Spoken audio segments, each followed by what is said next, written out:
Welcome back to Turning Hard Times into Good Times. I am your host, Jay Taylor, and I'm really pleased to have with me once again William Engdahl. He is an award-winning geopolitical analyst, strategic risk consultant, author, professor, and lecturer. He's been on this show before. He did his undergraduate work at Princeton University. He also has advanced degrees in comparative economics at Stockholm University, and he's written some books. I've read a couple of them. One I've read most recently is The Gods of Money, and I think if you want to really know why politics in the United States and around the world, but especially in the United States, are the way they are, The Gods of Money tells the story. It tells you who really runs the show, who's really the powers behind the throne, and it does an awful lot to explain why seemingly ridiculous policies are continually put in place and why they seem not to be working well. The more they do, the more they think they need to do more of it, even if it doesn't work, whether it's monetary and fiscal policy or whether it's foreign policy with wars and all the stuff that we're doing overseas. But in any event, thank you very much, William, for joining me again. It's always good to have you with me. Thank you, Jay.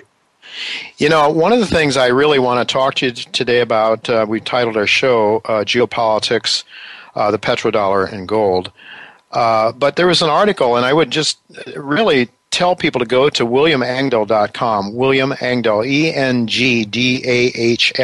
ENGDAHL.com, to learn more about William's work. He's a very prolific writer and lots of very thought-provoking articles there. But one that I'd like to start out with talking to you about today is, do we really want a new world war with Russia? And the opening paragraph, and I'd just like to read it here, it says, Washington continues making an international fool of herself by her inability to effectively counter the impression around the world that Russia, spending less than 10% of the Pentagon annually on defense, has managed to do more against ISIS in Syria in 6 weeks than the mighty U.S. Air Force bombing campaign has done in almost a year and a half. One aspect that bears attention is the demonstration by the Russian military of new technologies that belie the widely held Western notion that Russia is little more than a backward oil and raw material commodity exporter. Wow, that's end of quote. To me, that is something that's so diametrically opposed, William, to what we would hear in our mainstream media, where we are here always told that, that annoyance of Russia getting involved in Syria, what are they doing there? So, living in here we don't hear that kind of thing, right? But you were saying, in fact, that Russia has been far more successful in really setting back ISIS than the U.S. has been. Can you provide some evidence that is true? Help us understand it, because we're certainly not hearing that here. The campaign that Putin began, and every step of the way, he has invited the Obama administration, Washington, to partner with him. They've refused time and again. Although now, just in the G20 meeting yesterday in Antalya in Turkey, it seems that Obama and Putin actually sat down for a 35-minute face-to-face, which is a very potentially positive step. Let's hope. What Russia is doing in Syria since the 30th of September is diametrically opposed to what the Pentagon has been doing for a year and a half, as I mentioned in the statement you just quoted. They were pleaded to by the legitimate government of Syria, and elections, to my mind, are important, and not just the wishes of foreign governments to have this or that person in instead of the person who's there. But the legitimate government of Syria, Bashar al-Assad and his cabinet, asked the Russians to come in and help them defeat the terrorists. And initially, Washington said, well, Russia is attacking the moderate opposition. And yet a U.S. general testified to Congress a week before that statement that after $500 million of expenditure by the Pentagon on training moderate Islamists to fight the Bashar al-Assad government, or to fight whoever, only 4 or 5 are still with us. Wow. And we don't know where they are because we don't track them. So what factions of the Pentagon, I think there's a faction fight inside the American body politic. There's a deep faction fight. One faction is aligned with people like General Petraeus, General John Allen, various others. And that's kind of a deep state, a dark state network within the Pentagon and within the American body politic that wants destruction, they want war everywhere, and they want to spread ISIS as a vehicle of that. Well, there are other factions, fortunately, for the world and for the United States that are resisting that. The latest information I have is that President Obama, in his talks with Putin yesterday in Turkey, actually began to realize that maybe a cooperation with what Russia is doing against Islamic terrorism in Syria might not be the worst option. Let's see. Let's wait and see. We can hope. Yeah, we can hope. Because the other option is World War III. And there are definitely factions such as those who created people like General Petraeus and General John Allen. Those factions want to create war and destruction all over the planet to create a World War III. I personally don't think that's the best way for humankind to proceed. Yeah, what a novel idea, huh? I mean, yeah. When you watch the Republican candidates, I mean, with the exception possibly of Rand Paul, they're all tripping over each other, trying to be more tough than anybody else, blaming Obama for all the world's problems, of course, and would certainly... Well, that's election politics. Yeah. Although I have to say, even though I'm not a great fan of him, one thing that Donald Trump has done is to say, well, if the Russians are getting after ISIS in Syria, let them do it. That's great. Yeah, and he did say that. The establishment does not like to hear that because they are behind the military-industrial complex. I call them the establishment. The American oligarchs, the David Rockefellers, the Bill Gates, the Warren Buffetts, the George Soroses, they do not like to hear that because their agenda is war everywhere to extend their power. And that, to my mind, is a pathological agenda. It's a sick agenda. We need to move beyond that crap. Excuse me. Well, I don't know why anybody would disagree with that. I don't know where the rationale is for that, unless they think that we can prevail. Our weapons are so much superior to Russia's that we can, or to China's or anyone else's, that we can just prevail and own the whole earth ourselves without anybody else, without any national sovereignty at all. It seems to be that's where we're going. That's where these guys want to go, right? Is to take away the national sovereignty of governments everywhere. Isn't that the agenda of these guys? Yeah, definitely. And so, one thing I should add to that is the idea that the U.S. military is the most potent military force on the face of the earth.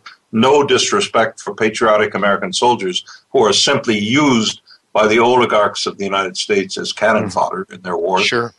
But the technologies that the U.S. military uses ain't that great, to put it bluntly. That's what I want to ask you about, because you mentioned in that article that the Russians have come up with some pretty darn good technology. You mentioned the Russians are spending 10% of what we do, the Pentagon does, and they've been more effective, and probably because there's some resolve there to defeat ISIS. It seems to me they're more certainly. There's resolution to do it on Russia's part, whereas, as you say, part of our body politic and our military seems to want to use ISIS to create more chaos, because sometimes we're supporting ISIS, other times we're fighting them, and depending on which boundary they're at or where they're at a given time. Yeah, that's pretty much the way I see it. And let me give an example in terms of technology. India is more or less a developing country and has huge poverty. It has huge problems. But the Indian Air Force, India also has a very, very sophisticated high technology, computer and aircraft manufacturing sector and so forth.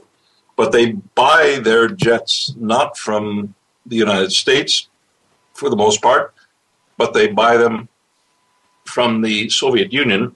They buy jets similar to the ones that are flying in Syria and doing such precision damage over the last 6 weeks.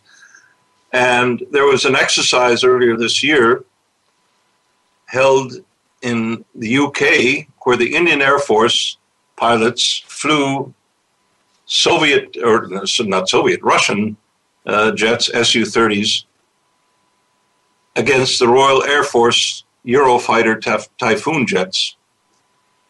And the Royal Air Force used their top pilots. The Indians deliberately did not send their best pilots. They sent ordinary pilots. The Royal Air Force of UK used their top fighter jet, the Typhoon, superior to any current U.S. fighter plane, even possibly excepting the latest version of the F-15 or F-22. The Indians didn't send their best fighter planes, which would be the Super Sukhois, a modified version of the Su-30. And the Indians simply wiped the Royal Air Force clean. Wow. They just 12-0. Interesting. They blanked, and these were war exercises. And they did the same against the U.S. and India 1 or 2 years ago. So then we have things like the F-35. Well, the director of the F-35 program was just removed of her responsibility. It's a $400 billion so far, but it's designed to go to $1.3 trillion over the next 20 years. Good Lord. And it's less capable than the existing F-16 fighter jet that America has. So this all-purpose, all-service fighter, bomber, whatever you want to call it, is a piece of crap. Somebody's making money. Somebody's getting. The point. That's the point. Right? That's a military-industrial complex, and the Pentagon have become so corrupt. Yeah.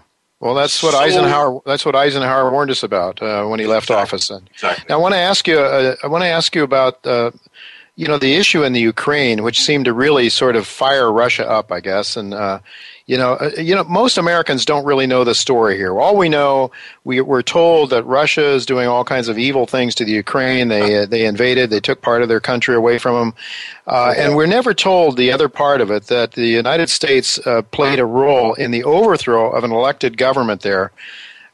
Talk to our listeners about that a little bit, because most people think that it's just a one-sided affair. That not at all.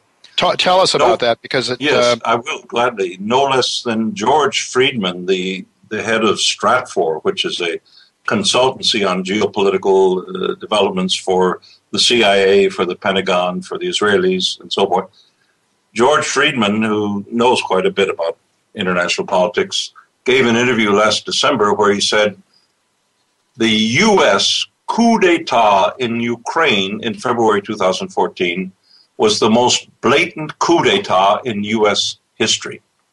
Victoria Nuland, the Assistant Secretary of the State Department, the CIA, John Brennan's knuckle draggers, and the reason was to drive a wedge between Western Europe and Russia that was becoming economically mutually beneficial for both in a huge way, and to simply isolate both. And what they did was bring, and this can be checked by any intelligent listener who goes into Google and Google's neo-Nazi Ukraine or right-wing Ukraine and so forth. The government was put in there by the U.S. State Department, by Joe Biden, by John McCain. It was a truly nonpartisan effort to create this fascist coup d'etat in Ukraine.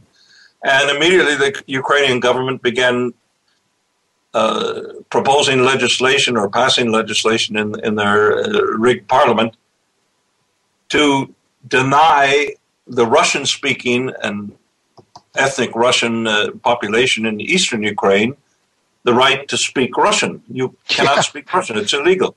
Oh, my goodness. Yeah. And then they began doing other things that made it clear that this was a fascist coup d'etat. And they began resisting.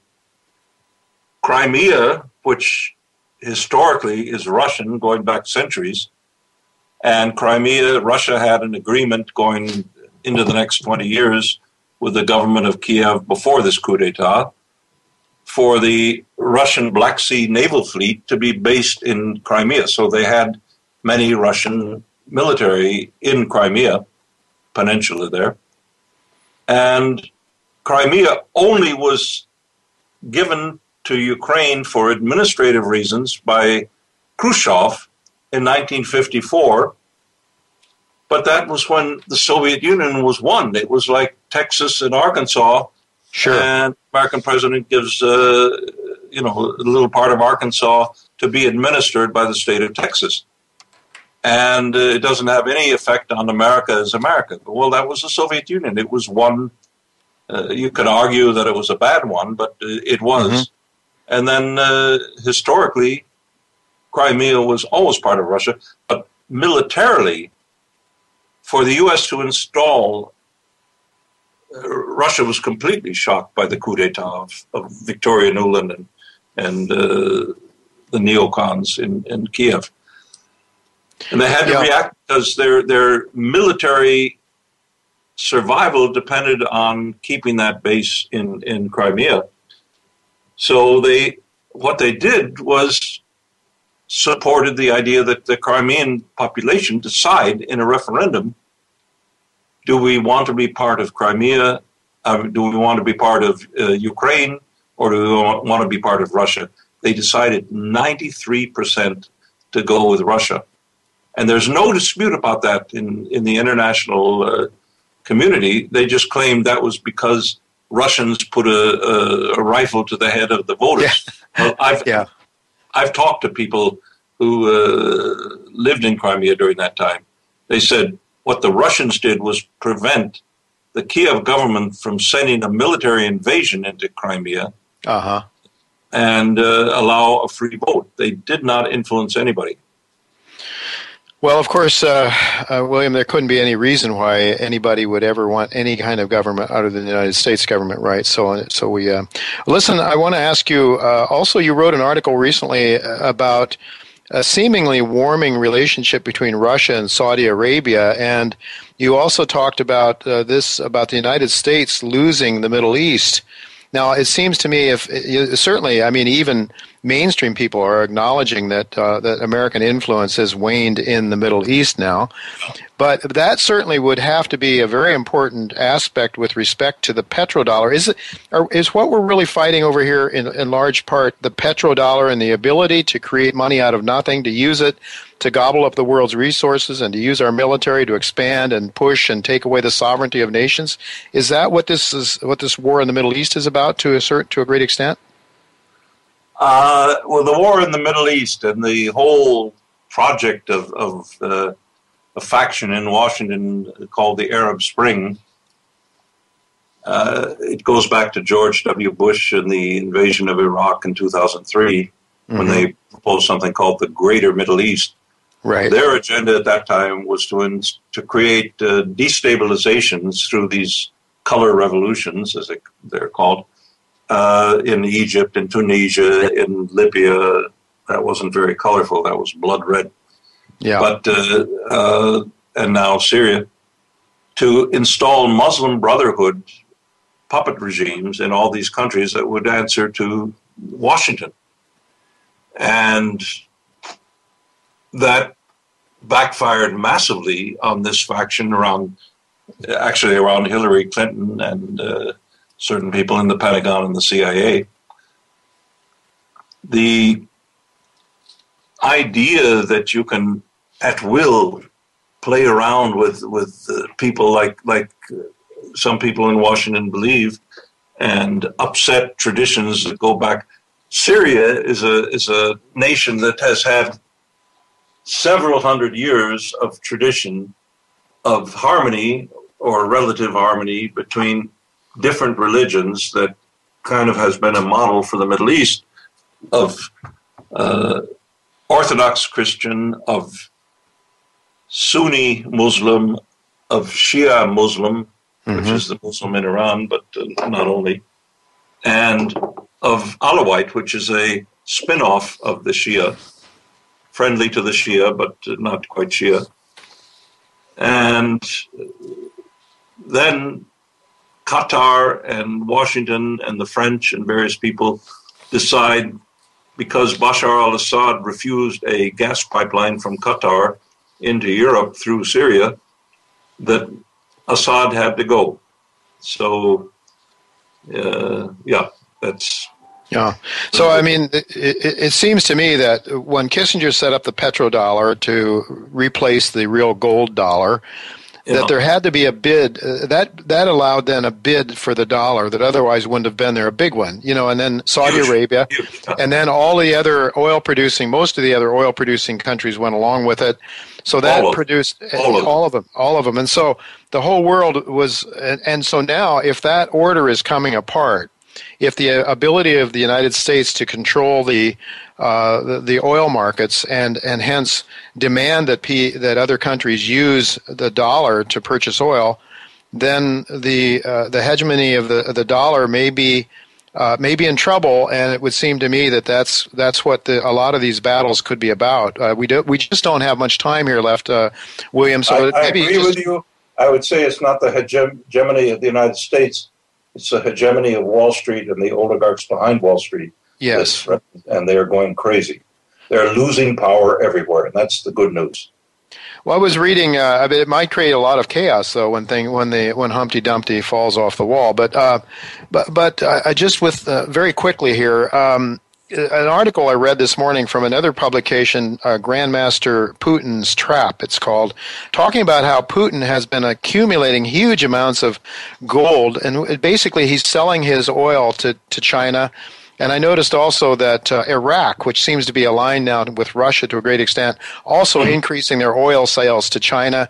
Well, they're not trading that oil for dollars. And in fact, Putin is requiring gold for it. And there was this view in this article that ultimately Europe is going to need at least some of Russia's oil in order to survive, and that Putin is really sort of circling the wagon in a sense in a very clever way.